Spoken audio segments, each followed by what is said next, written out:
Well, February is Heart Health Month, and here to help us make healthy choices is registered dietitian nutritionist Chrissy Barth. And cholesterol is something, of course, that we hear a lot about when it comes to heart health. Why is that so important? Right, so we want to keep our cholesterol levels down, and by doing so, we'll lower our risk of heart disease.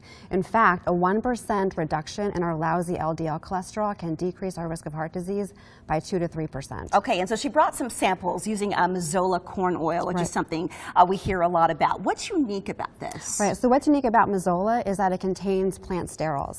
And plant sterols, what they do is they prevent the absorption of cholesterol in the gut. And there was a study done, actually two studies done, that found that, that with corn oil, it helps lower your cholesterol levels more so than coconut oil and more so than extra virgin olive oil. Okay, because we hear about coconut oil too. I mean, that's in the news. That's in the news as well. How does it relate to heart health? Right. So the plant sterols help keep our cholesterol levels down. Okay, so this is one of the recipes.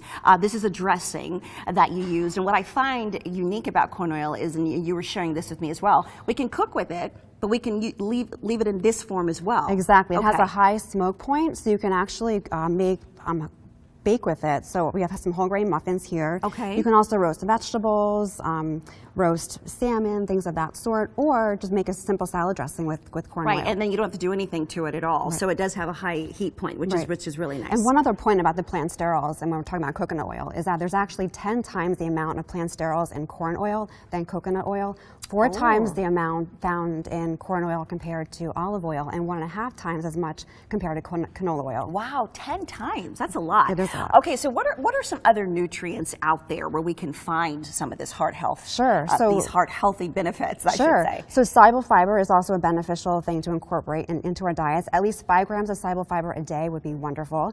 And what soluble fiber does is that it helps prevent cholesterol from being, it actually binds to cholesterol and then excretes it rather than it being absorbed in the body. Right, and what I like about what you do, like this is great for kids and even for us, like little quick snack packs, you know, that we can pack. And this is dates. Actually figs. Figs. It looks like dates, but they're figs. Okay, and you tell us this recipe. This looks easy. Yep, so this is a fig and ricotta cheese toast. So I just took a whole grain toast and I layered it with part skim ricotta cheese, layered it with some figs. That looks so good. Toasted almonds, and then a little bit of honey on top. Right, and kids would love that. That's going to keep you full. That's going to keep you full. And this dressing, how did you prepare this? I forgot to ask you that when we were doing the salad. What did you put in here? Yep, it's just corn oil and then different types of, it's a pomegranate base too. Oh, okay, perfect. All right, fish. We hear a lot about seafood. Another heart healthy benefit, omega-3s. Right, omega-3s, which are an essential fatty acid, our bodies can't make that, so we have to get it from an outside food source. Omega-3s from fish in particular are the better source. So fatty fish, like here we got some salmon, we also have some sardines, and then canned tuna or even canned salmon is good. But a lot of people wonder, how much seafood do I need in my diet to get those nutrient-rich fatty acids as well as good heart health? Right, up to 12 ounces a week. So this is a portion of about a 4-ounce portion of salmon, so about 3 servings of fish a week. So per week, and typically when you go to a restaurant, they give you about 3 servings. And then, of course, in sardines or even tuna, what is it, like 3 ounces or so? Right. Okay, so just 3 times a week. I could eat it every day. But I know that you have to be wary of that as well. You have to be careful not to get too much. Exactly. All right, well, these are great. This is great tips for us. And of course, today is the end of February, but we should be eating heart healthy year round. Exactly. I know we're talking heart health in February, but of course, take some of these tips into the year. So if you'd like to learn more, please visit Mazola.com.